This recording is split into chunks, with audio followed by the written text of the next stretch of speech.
Karate Kid 2 to me is a film that first comes to mind when mentioning cinema. That may seem like a strong statement to start the video off on, but here today I will be doing my best to break down just what exactly makes this movie my favorite amongst the trilogy, and probably my favorite Karate Kid related thing excluding Cobra Kai's most recent season. Now before we start the video off, if you guys are new to the channel, be sure to hit that subscribe button along with hitting the bell icon, and comment down below what is your favorite Karate Kid movie.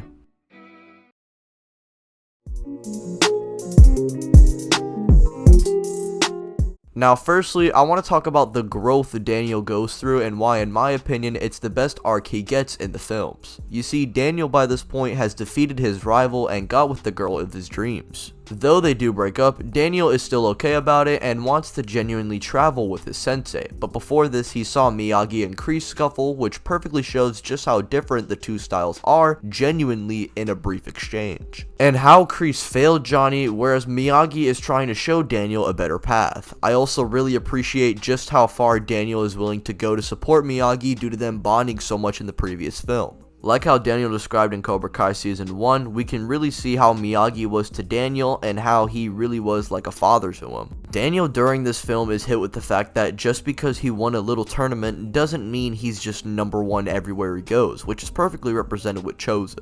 Chozen bullies this man Daniel in almost every exchange they have until Daniel once again engages with them in one final battle, which is a life or death situation, mind you, which is something that Daniel has never experienced up to this point. And I really like this being the step up, as beforehand the worst thing that happened to Daniel is his leg being injured. In this movie, Daniel isn't really like how he was in the previous film or really how he was in the earlier seasons of Cobra Kai. Rather, he resembles more of his season 3/4 stuff, where he's still a hothead but has that Miyagi wisdom carrying him on. In the first movie he was pretty much reckless before he found Miyagi, and in season 1 of Cobra Kai he even admitted to Miyagi that his anger has gotten the better of him. And you guys might be thinking, this man is just trying to sound smart, but honestly without Miyagi Daniel would have lost. Think about it, Daniel would have never had the idea in his head about the drum if Miyagi never hinted at it when Daniel was beginning to lose. Miyagi quite literally saved Daniel and snapped him out of it, and I know people complain about how Chozen just kept on running into it, but what would you have done? What, you're just gonna stand there and then try and attack him a different way, even though he's just gonna be using the drum technique over and over because that is the best defensive technique he has at this point? And not to mention Chozen, who is super hyper aggressive, obviously is going to be charging at Daniel relentlessly, which goes to show the difference between the two in contrast to Johnny and Daniel, who were seemingly different but the same. Speaking of, I think it's time to talk about the highlight of Karate Kid 2, that being my GOAT Chozen.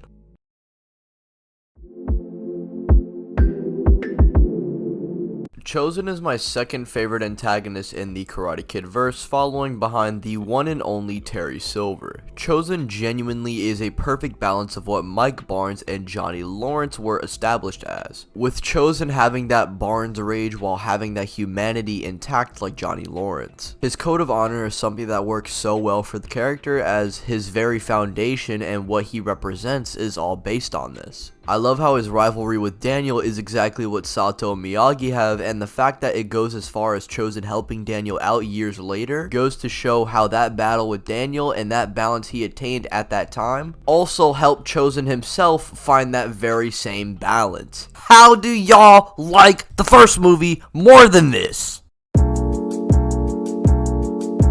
This section of the video will be covering specifically the other stuff I like in this movie, which I'm just basically going to be barraging you with. Kumiko and how she was basically Daniel's ally, and how this was elaborated on in one deleted scene in season 3, which I very much wish was included in the show. Daniel being there for Miyagi enhances not only how much Daniel has grown, but also mirrors what happened in the first movie with Miyagi being there for Daniel at his absolute lowest. The drum technique and how it felt like a technique built up since the start, while the crane kick to me at least just didn't feel as iconic as this, and I already know the boomers are going to scream at me for saying that, but fuck it. And I also believe as a film, the second one is just the best. No bad pacing, no one underdeveloped or one-dimensional, every scene has color, and I feel like this movie shouldn't be any longer or shorter. Sato is someone who I see get hated on a lot, and I honestly don't see why. I think having Miyagi's brother being the exact opposite as Miyagi is a great way to show just how different the two styles are, But yet, despite that, these two are still teaching the same style. And everything with the storm scene is just cinema! Also, the final fight is quite literally the best fight in the series in my opinion. No music, no first to 3 points, but just rather two people battling it out to the death. And honestly, that's probably why I like Karate Kid 2 so much. The movie carries out so many themes that set up for the overall bigger future, while still being grounded and telling the story it wants to tell. Like Kung Fu Panda 2, Spider-Man 2, and a lot of banger sequels, Karate Kid 2 was a success, and it's crazy how by the next film they just mess all that up entirely.